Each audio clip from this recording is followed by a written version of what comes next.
Here's something I want you to think about. As AI transforms how we work, the skills that will make you successful may not be the ones that you expect. Because it turns out that our most valuable and resilient skills are those that are distinctly human. Compassion, creativity, communication, courage, and curiosity. My name is Anish Raman, Chief Economic Opportunity Officer at LinkedIn. And today we'll discuss the coming revolution in skills and how investing in your human skills is a competitive advantage that will help you tap into the new world of work that is emerging all around us as we speak.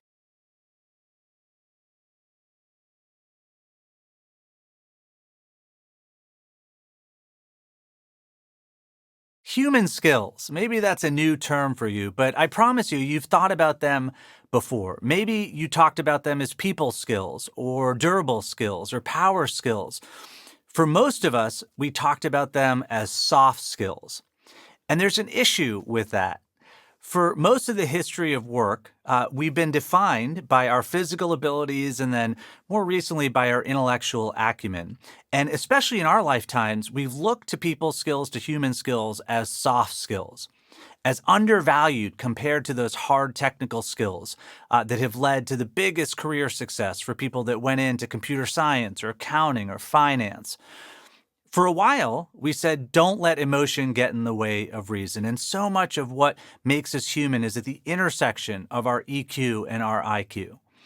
And then for the past century or so, we have built really sophisticated systems of teaching, training, credentialing, and assessment around our IQ. We haven't done that around our EQ or around the skills that are at the intersection of our IQ and EQ. And yet, those skills that make us uniquely human are about to become the most important skills at work as AI takes on more and more of the tasks of the last era of our economy, the knowledge economy, those intellectual tasks. So what are human skills? Well, we're about to start defining them in a whole new way. But I think no matter what skill you call out, you can bucket them into these 5 C's. And these are 5 core skills that humans uniquely do, that technology can help us with, but it can never replace our abilities around. The first is curiosity, not judgment, but curiosity, asking what if, wondering what could be. If you think about AI, it can look back at everything that's been and tell you what to think about that, but it can't imagine that the world isn't flat or that there's the existence of gravity. Those are because of curiosity. The second is courage, the ability to handle hard things, growth mindset, to adapt. Those are all courageous acts that we uniquely have as a skill set as humans. The third is creativity, what it's like to come up with a new idea, a new innovation. Again, AI can help us with that, but to be truly creative is something that we uniquely do as humans. The fourth is communication. Our ability to tell stories is formative to how we as a species have been able to rise to apex status. Everything is a story. Everything is about how we communicate and create a bond with other people. And that brings us to the last core human skill, compassion. As humans, we aren't just in possession of consciousness. We aren't just aware of who we are and that we are alive. We possess conscience. Think about the great movements of human history, including the recent one around sustainability. Those are movements based on a moral, ethical framework for how we should leave the world better off than we found it. That's because of compassion, our ability to empathize with others, with critical listening, to think about their perspective and let that inform our perspective. That's compassion. And the most important thing to realize about these unique human skills, and the reason that AI will be able to mimic but never replace these unique human skills, is that we don't even know how humans come up with creative ideas, how humans are compassionate with each other, all those other skills. We don't know enough about how our brain works to know how and why we do that. And so those will always remain the key skills that we have as humans, and that's why they're going to be critically important to this new era for work. Before we go any further, let me set some terms for us, especially as we think about how human skills are going to start to impact how we work. Forever, at least for our lifetimes, the labor market that we have has been based on what I call pedigree signals. Those are signals like what degree do you have from what institution? What job title do you have from what big name employer? Who do you know and what network do you have as a referral? All of that has been core to how people get hired and how people get promoted at work. But all of those pedigree signals are going to tell us less and less about a person's ability to do the job as jobs are changing. That's where skills is going to come to the foundation of the labor market and to every organization in terms of how we hire and promote. Do you have the skills I need to get the job done today? And then are we helping you get the skills you need as the job changes in the future? The other thing I want us all to realize is that jobs are no longer titles. Jobs have been defined by titles forever as well, and we all identify ourselves usually first by our job title. Job titles are now going to tell us less and less. Instead, it's going to be the tasks that we do in our job. They're going to tell us what we need to do today and what we need to adjust to tomorrow. And the only way to do that adjustment is, again, going to be with skills.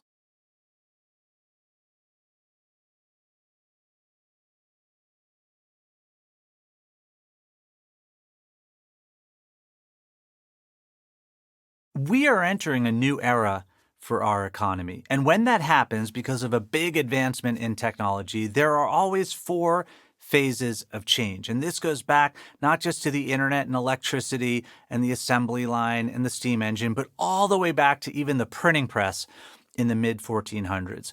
When a big new technology emerges, the first thing that happens is disruption.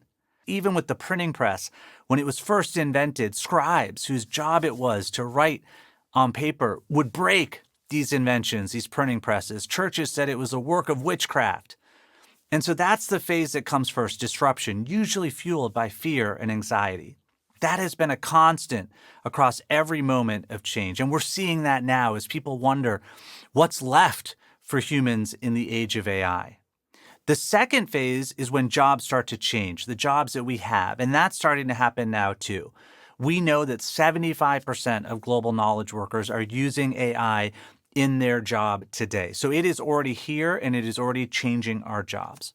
But when you think about human skills, it pushes you to ask not what's left for humans in the age of AI, but what's possible as we think about bringing these skills more to the center of work. Because the next phase that happens after jobs start to change is new categories of jobs emerge.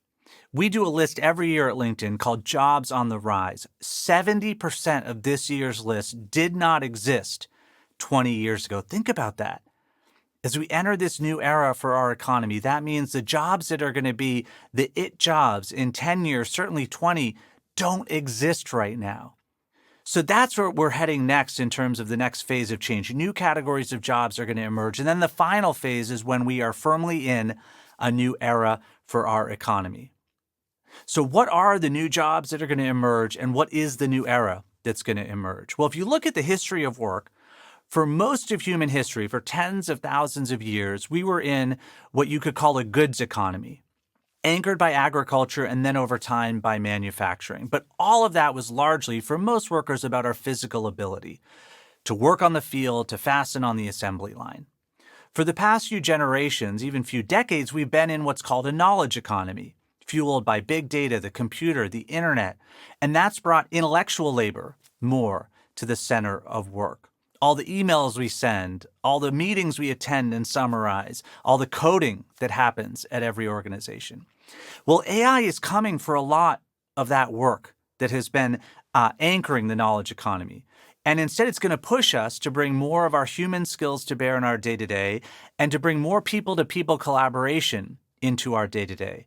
And so what is emerging, not just in terms of the new categories of jobs, but the new era, is what I call a relationship economy. For the first time really ever, the labor market is going to value most our human skills and our ability to collaborate with other humans. And that is tremendously exciting.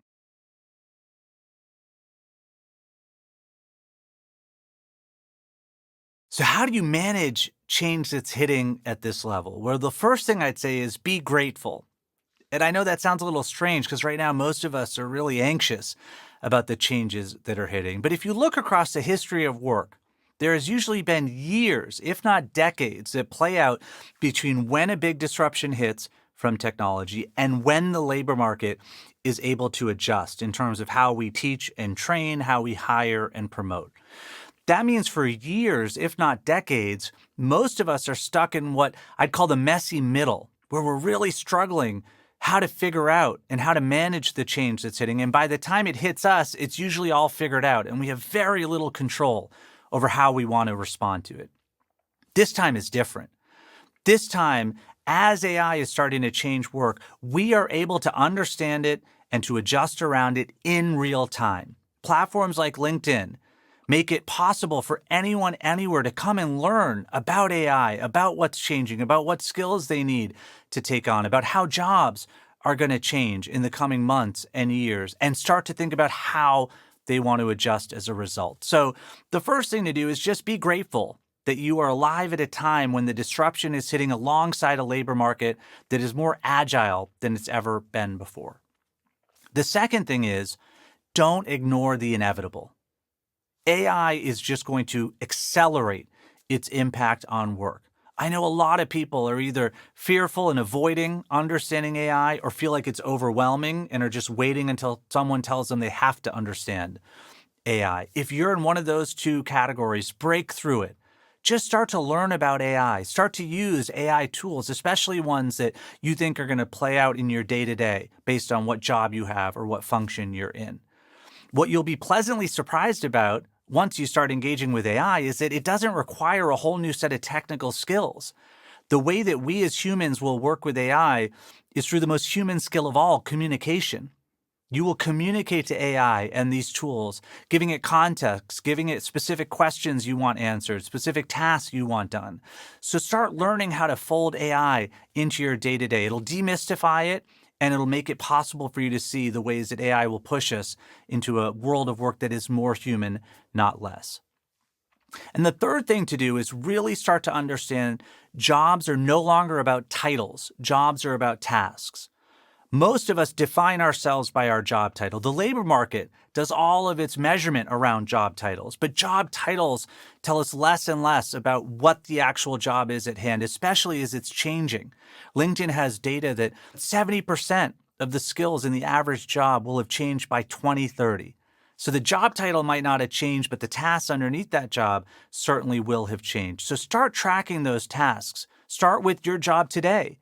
Take the top dozen tasks that you do in your day and think about what are the tasks that AI is going to do more and more of. Summarizing emails, doing the first draft of content campaigns. That's more and more going to be the work of AI, the menial work that's often the least fun or the hardest to get going.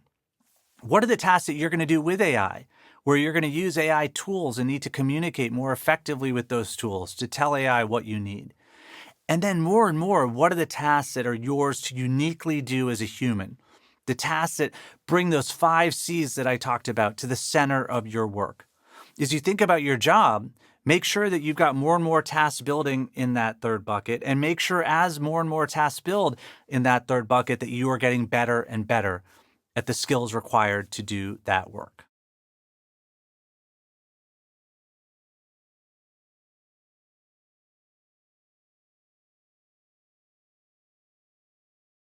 AI is going to bring human skills more to the center of work in every industry. But what's really interesting about AI's impact on work is that we're going to think differently about what the innovative industries are. If you think about the knowledge economy, the industry that has led the way in innovation has been the tech industry because fueling that knowledge economy has been better and better technology.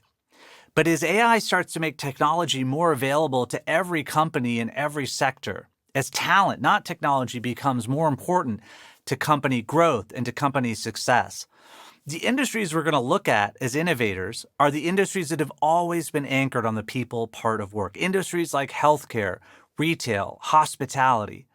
These are industries, whether you're a first-line worker in a retail store trying to get into leadership, or you're a doctor or a nurse trying to make the most of the time that you have with patients.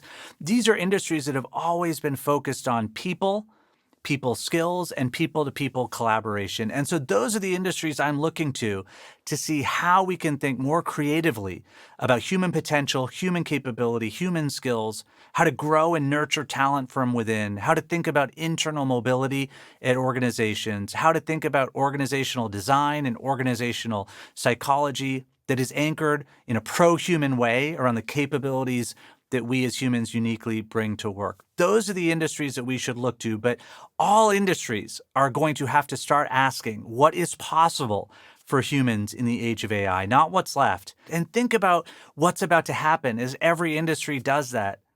As more humans bring more of their human skills to bear, as more humans from a diverse set of backgrounds are able to better collaborate with other humans, brainstorm, create. Think of all the human innovation that we are about to see against big challenges like healthcare and climate, but also for every business as it thinks about how to grow and adapt in this new era. I think the relationship economy is going to see human achievement at levels far greater than any other era we've seen before. We talked about those 5 C's earlier, the 5 core human skills that I think everyone is going to have to get really good at, no matter what your job is. But right now, the human skill that is probably the most important for everyone is adaptability.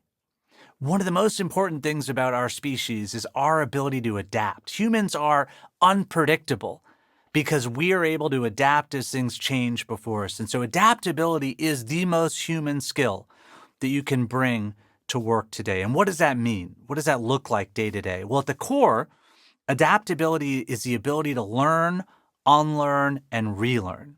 It's the ability every day to see what's changing and understand what that means in terms of how you need to change your mindset, your skills, your job.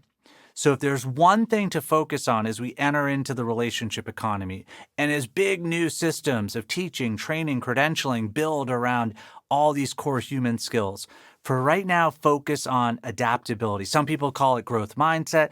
Some people say it's about a curiosity-driven desire to learn. Just make sure you are adaptive right now. AI itself isn't going to strengthen our capabilities as humans. It is going to push us, though, to better define human capability and to equip more humans than ever before with the means to grow in their careers and in their lives. The biggest way I think AI is going to push us to better definitions of human capability is around the topic of learning. Learning has had a lot of baggage over the years for 2 big reasons. First, most of us understand learning to be the way that we reach our innate potential. You've probably heard that term, innate potential. Learning, when it does its job, gets you to reach your innate potential. Well, that presupposes that all of us have in us a genetic innate potential, a limit to how far we can go. And the goal of learning is to get us to that limit. Well, the more we learn about the brain, and specifically about something called neuroplasticity, which is the brain's ability to rewire itself based on what we're working on, the more we've realized that actually there is no innate potential in any human. We can all learn our way to new potential, to new levels of mastery of almost anything with deliberate practice. Best example of this is perfect pitch. For a long time, humans thought that people either had or didn't have the ability to get to perfect pitch. People like Mozart were just born that way. Well, we now know that if you get young kids in and you give them deliberate practice around pitch, every one of them can learn their way to perfect pitch. So learning is something that allows us to reach new levels of potential as long as we apply deliberate practice to it. And that brings us to the second area where there's been a lot of baggage around learning. Starting with the Industrial Revolutions a couple of 100 years ago, we put this big wedge between curiosity and learning. Learning became really transactional. For good reason. People just needed to learn what they needed to know to get the jobs that were available, to be able to afford the lives that they wanted. But what that meant was that learning wasn't fun. For most people, when they were done, they were done. That last degree was the last moment of learning that they wanted to have to do. At work, where there was learning, it was usually for compliance reasons, not stuff that people thought was fun. But everyone across all that time still remained curious. There were things in life that were exciting to them to think about: sports scores, fashion, these areas of curiosity that every human has. Well, if you think about what AI is going to do to work, the people skills are going to have to come to the center. I talked earlier, curiosity is going to become one of the most important skills. We are all going to have to be really smart about an area that we have expertise over. For me, it's economic opportunity. For you, it might be how functions work together. It might be marketing as a function. It might be healthcare as a sector. But we're all going to have an area of expertise. And to differentiate ourselves in that area of expertise, we're going to have to learn every day new things. And what's going to fuel that learning is curiosity. Curiosity that is true to who you are and the work you want to do. As that gets aligned with what you actually need to do at work, where your work is driven by your own curiosity, just think of what that's going to mean for fulfillment at work. So that's probably the biggest shift we're going to see with AI. We're all going to better embrace learning as something we need to do across our career. And hopefully we're all going to find our way to where curiosity, real curiosity, is fueling our learning.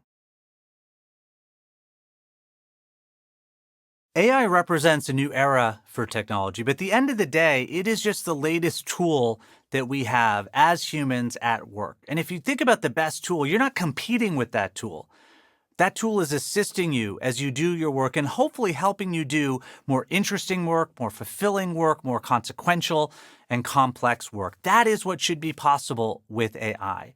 And given AI's capabilities, it is going to push us as a tool to do more human work that require us to not just have more human skills in our day-to-day, but also require us to really spend time on things we haven't had the time to focus on at work before. Things like how to think. How much time do you block to think? If you block that time, do you know what to do with it? Do you know how to have deep thought, how to structure thinking? We're all going to have to start getting better at that. How to think about working with others as more important or as important as the work that you do on your own. How to build those skills of critical listening, empathy, collaboration. How to build organizations that are bringing humans together in new ways that produce new energy and new ideas. I think human ideas are the new code. Human energy is the new data center. That's what AI is going to push us to do and push us as a tool to now create a whole new world of work that is anchored on human capability and human skills.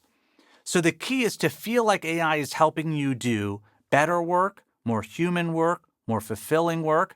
If you don't feel like that's the case, then think about what tasks you got to build into your day-to-day for that to be the case. And if you do think that's the case, keep up to date on AI tools and keep focusing more and more on how you're going to grow those human skills.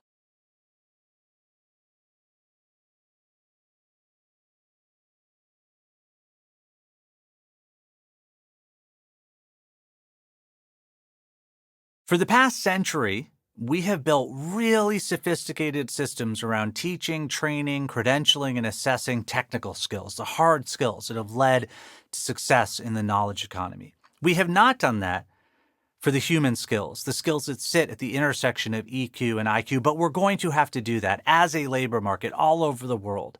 It's going to take time, but those systems of teaching, training, credentialing, and assessing are coming. But between now and then, as you think about how to validate your human skills, how to get better at your human skills, realize that human skills are only as good as other humans think that they are in your day-to-day. If you are trying to persuade people, if you're trying to collaborate with people, that only makes sense if other people feel like you are doing that effectively. So there are two things to really focus on as you think about developing and validating your human skills. First, make sure you're really good at getting feedback from other humans. Ask how you're doing. Ask how you're collaborating. Ask how you're communicating. And really take that feedback to heart and start to adjust based on how the humans around you are reacting to your skills. And where you need to get better at human skills, guess what? This is where AI becomes a tool that you can really leverage. Use AI to help you learn about techniques to develop any of those 5 core human skills we talked about. Use AI to quiz you or interview you or put you in scenarios where you have to use those human skills ahead of the moments where you have to do it with other humans. We are quickly going to see all the systems emerge around human skills that we saw emerge in the past century around technical skills, around hard skills. But in the interim, you can focus on getting better at human skills by how you're showing up every day with other humans and by how you're using AI as a tool to teach and train you.